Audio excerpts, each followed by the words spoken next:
vêjarê li ser jin jiyan azadî dîsan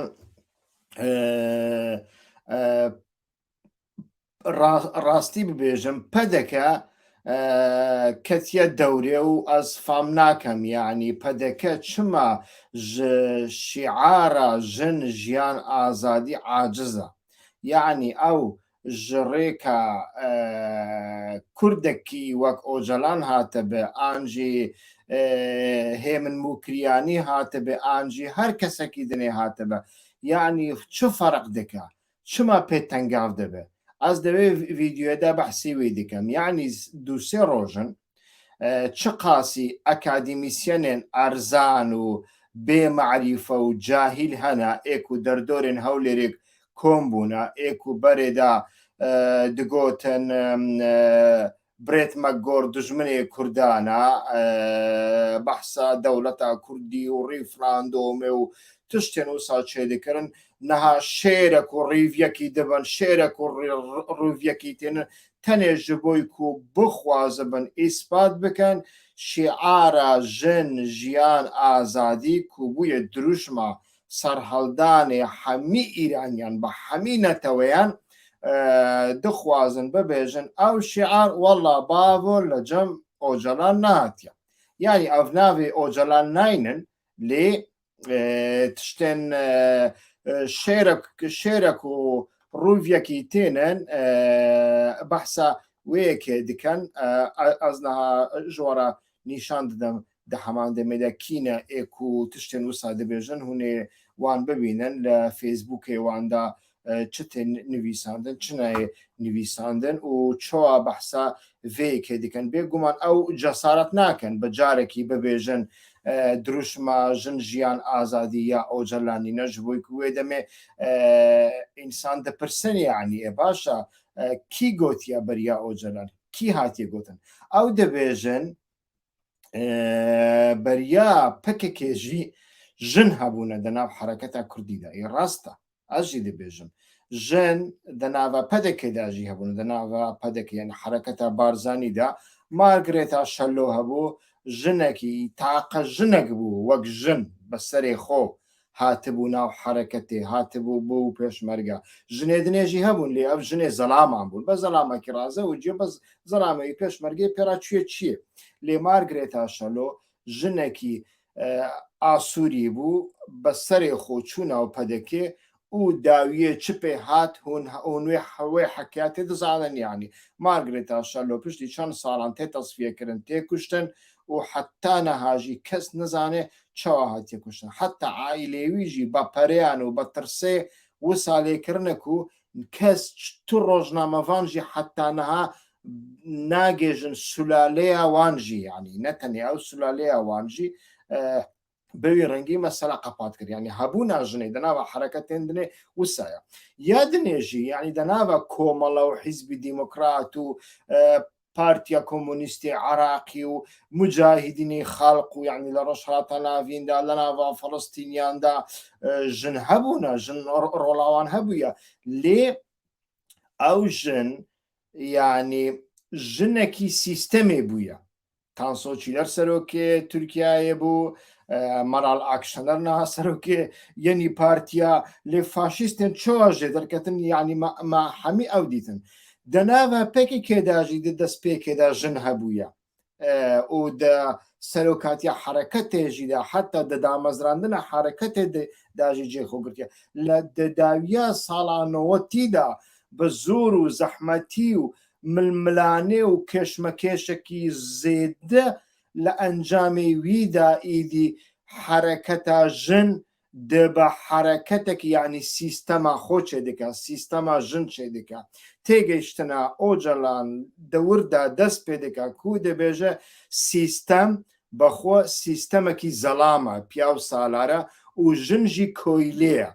yani di kesayetiye de jinê de civak hatiye koylekirin yani cewhera wî bi kurtasî ew e Ocalan di zîndanê de ئەڤ مەسەلە زێدەتر کوور کرد دوور کرد بە دەهان پەرتوک لەسەر نویساندن بەریاوێ تشتێکی دنێ بە ناوێ حرەکەتا ژن لە ڕۆژ هەڵاتە ناوین نەتەنێ لە کوردستانی لە ڕۆژ هەڵاتە ناوین نینە حرەکەتێن دنێ هەنا حرەکەتێن سیستەمێنە لۆماژی ژن ژیان ئازادی یعنی ئەز نابێژم نەها پەکەکە دەناوە سەر هەڵدانێن ئیرانێدا وجودێوی هەیە و ئەو سەر هەڵدان دەڕێکا ڕێخستن پەکەکێ و پەژاکێ دەمەشی نا هایەوانجی ژێنینە لێ باندۆرەکی ئیدۆلۆژیا ئۆجەڵان دەڤی واریدا لە ڕۆژهەڵاتە ناویندا هەیە نەها چما پەدەکە دخوازە vê ئینکار بکە چما ژێ عادزە مەبەرێدا دە gelek پرۆگراماندا یعنی gelek هەواڵێدنێژی لەسەر vêyekê بەڕاستیژی تش نویساندن بە کورانی لەسەر هات نێقاشکردن نەها حرەکەتە کوردایەتی بەسەر و کاتیا بارزانی ئارمانجێوی ئەوە ji بۆی و حرەکەتێکی گوندیە لە گونداژی گەرەک یەک ئاغا هەبە نابە دوو ئاغا کەسێکی دنێ لە گوندا هەلکەوەی خوێندەڤان بێت چ دەبە بلا ببێ کی دەبە بلا ببێ وێ بکوژن وێسترێوی ژێکن ji بۆی لە گوندێکیدا دوو ئاغا نابن یەک ئاغا دەبێ وەکی ماڵا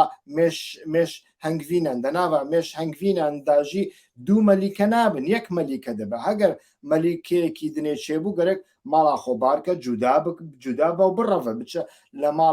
ماڵەکی دنێ ژ خۆراچێکە حرەکەتە کوردایەتیژی بەوی ڕەنگیە و لۆماژی نەها یعنی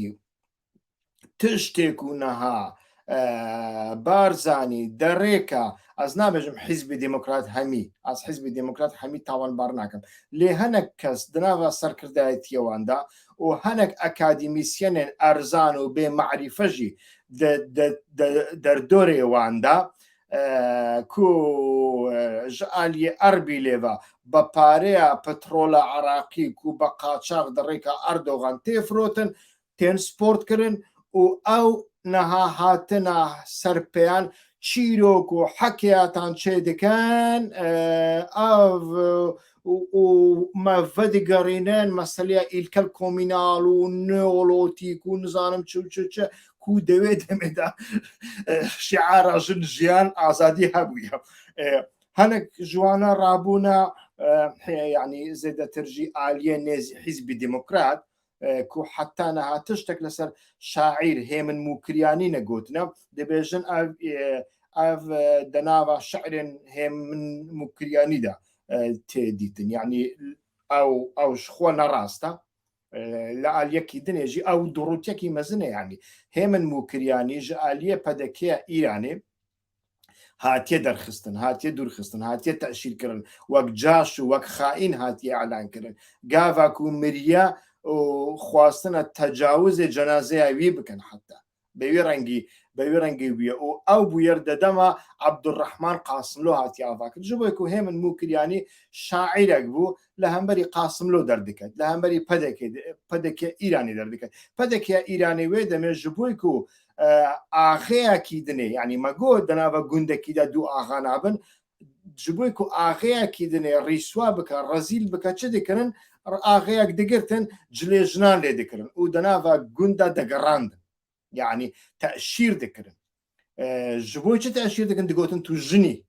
ji ئاغارا دەگوتن تو ژنی یعنی حەقارەت لە ژنان دەکرد و نەها ئەو ڕادەبن دەبێژن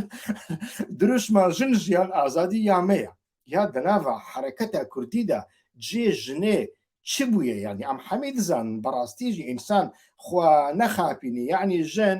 فراخی پێشمەرگیان شوشتنە گۆرەیوان شوشتنە جلێوان شوشتنە خزمەتێوان کردە خوارن ژ پێشمەرگیان ڕ چێکریە ژغی نیوێت شتێکی نەبووە تاکۆ هێشێ خۆ بین سەرێ خۆ مەدیت یعنی لە کوردستانی دەدەمە ڕێفراندۆمێدا هێلی لۆف یاوەیە دووە دەما ڕێفراندۆمێدا ئانی سەر شاشێ ji بۆی ku hûn ji ئەمریکیان را ببێژن ku لە ڕۆژ ئاوادا یەپەژە هەیە لێ لە کوردستانە عراقیدا ژی ژنێن پێشمەرگانە و هێلی لۆف ئانی جەبهێ خوا خواست ئەمریکیان بدەن خاپاندن لێ ئەمریکیان ژوەڕاگوت کاکۆ ئەم ژنێن مۆدە ناخوازن لە ئەمریکای بچی هەر محلەیەکی بە حەزاران دیسکۆ هەنە و ژنێ مۆدەت تێدا هەنە ئەم ژنێ شەڕڤان دەخوازن یەکو شەڕ بکە لۆما هێلی لۆڤیاوەیە ژن ژیان ئازادیژی یا ئۆجەلانە